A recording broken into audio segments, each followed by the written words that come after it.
So talking about the government of anArc, which is ARC, and you know that there's references to time or measurements for circles and spheres, and there's also references to spark, you know, so you could have an arc of electricity or an arc welder or, you know, other forms of spark, if it makes any sense. So the government of a spark, what is the government of a spark? You know, static electricity, right? You got from the clouds, lightning. I'm not sure about that government, right? And what about things like your radio or your television or your cell phone? Each one of these things govern a spark also. So when you consider the government of a spark, you could also think, oh, it's a spark of life, you know?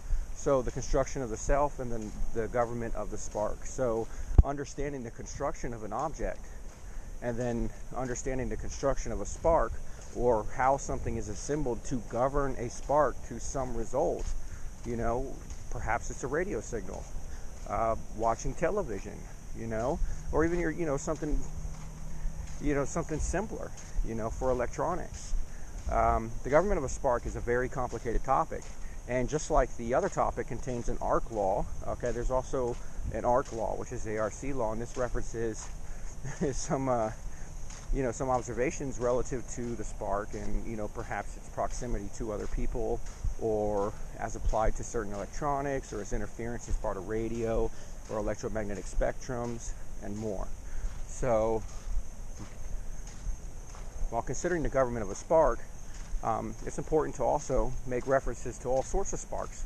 Electricity, you know, the electricity used to produce radio from radio towers, you know, sparks of life, if it makes any sense, for biology, or, you know, perhaps even for machines. That could be, you know, some sort of an intelligence I don't yet understand.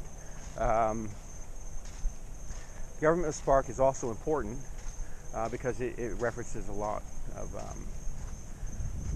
I'm not sure how to explain it so precise as to give people an indicator as to depth that I try to evaluate. I'm trying to keep it simple without overcomplicating the topic. So just like the other one, you can go to governmentofanarc.com, which is a natural spark, if it makes any sense, so kind of like lightning, and or static electricity, or, you know, other natural electrical events. So the reference is also to unnatural and relative to things that might have been made by man. And if you understand, or the way I understand, I should probably state,